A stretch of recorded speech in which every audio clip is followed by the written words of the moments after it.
demolishing the stronghold of lies. The lies Satan has gotten you to believe about yourself. You make the decision that you don't want to live this way anymore. Femininity's job in marriage, her main purpose is to reflect the truth about the one flesh relationship. In that couplet from Ecclesiastes, when God says there's a time to kill and tear down and be silent, this is how the feminine tears down wrong thoughts and ideas and strongholds in her life. 2 Corinthians 10, 3-5. Do you think this verse just means getting saved, like conversion, or learning the right theology? It doesn't. God's in the business of saving you.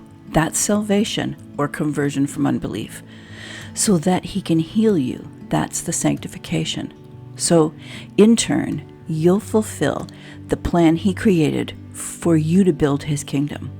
Saving and sanctifying is that process of tearing down everything you believe in your whole life that's not truth.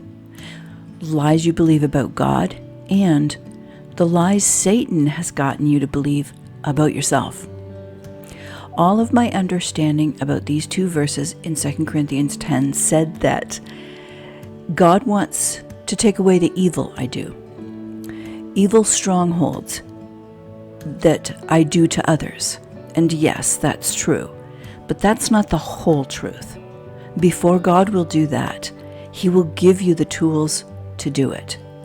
First, by healing you, and that means demolishing the stronghold of lies about you, the arguments about you, and all the wrong things that you believe about God, so that you're able to fight in that spiritual battle. Like any soldier in war, you can't be expected to continue to fight when you're unhealed and wounded. They take you off the battlefield and they heal you before they send you back out. And that's what God does too.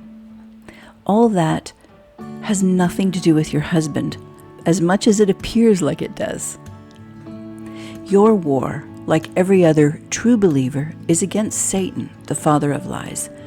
Once God has demolished and torn down all the lies and deception you believe about yourself, him, and the world, then he will begin what Ecclesiastes calls the time to heal, build, and sew together and communicate.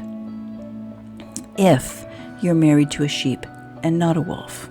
So in 1 Peter 3, when God says that your husband may be changed without a word from you, we just glaze over that and we miss a really big reality of the word maybe.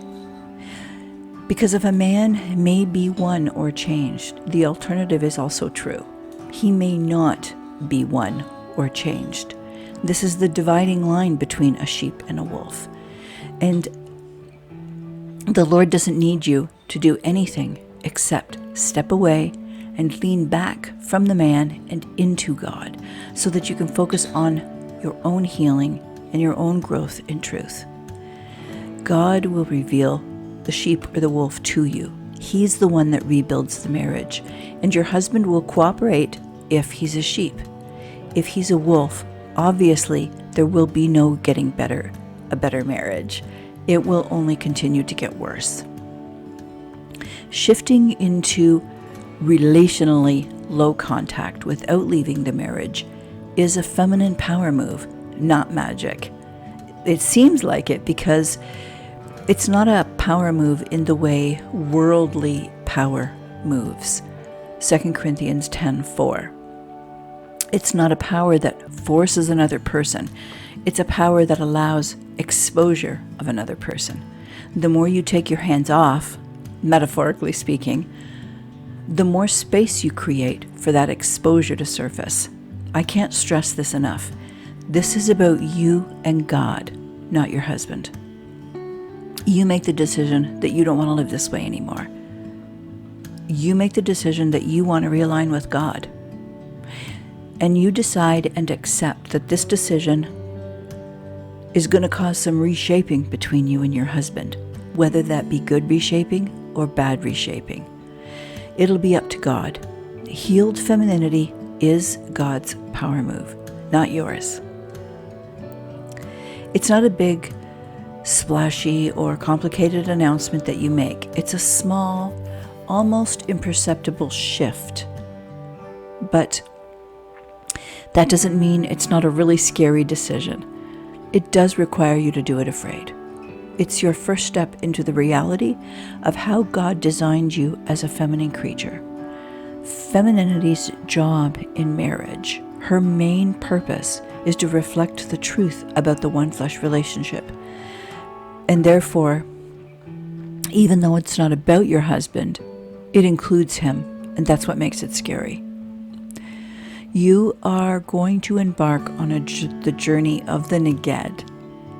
The neged you were created to be in Genesis 2. Your inner girl, your stature is going to change as you heal.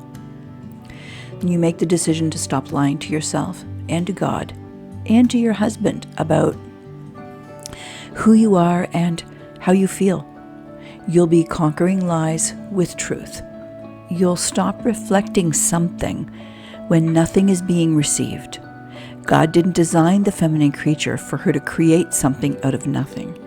Masculinity is created as a creator. Femininity is created to embody. 1 Corinthians 11:7.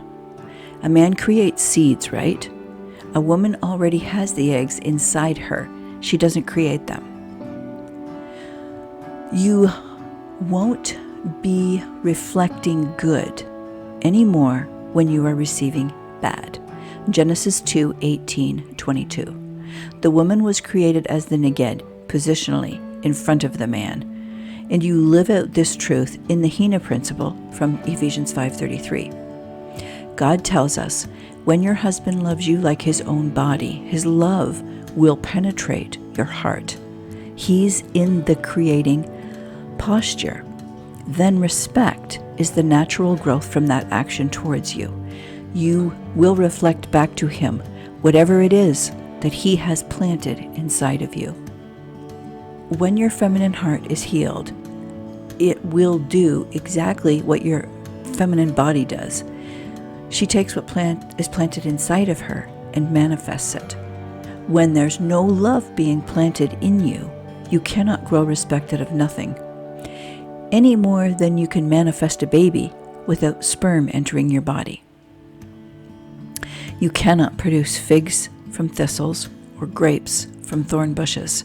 You are about to stop receiving thistles and thorn bushes and pretending they're figs and grapes. A wolf pretending to be a husband will not like that. You make this decision by letting go of your expectations on the man for the relationship. This will allow truth to emerge through the lie you've been telling yourself. Your head knows you're married and not alone, but your inner girl is lonely because there's no connection of relationship. There's no love coming towards your heart that you can receive and feel entering into you. You thought there was. He said there was. But now after a few years, what you see and hear are completely incongruent to the way you feel. Your heart and soul are deeply connected to your physical body, and she knows she should be receiving something, some raw material to experience, because deep inside, you do know who you are. God has planted that inside of you with the knowledge of himself. And you know that you can't manifest, which is who God created you to be, unless you receive something from masculinity. And that's why the loneliness inside of you is excruciatingly painful. So what we do is we try and cover up the pain and hide the nothingness through make-believe. We take those thistles and thorn bushes and we try to convince our inner girl that she's receiving grapes and figs. And we force her to respond by covering up sin in hopes the pain goes away, or that someday there might be real love to reflect. Wishful thinking and living a lie is never the solution. Truth always is.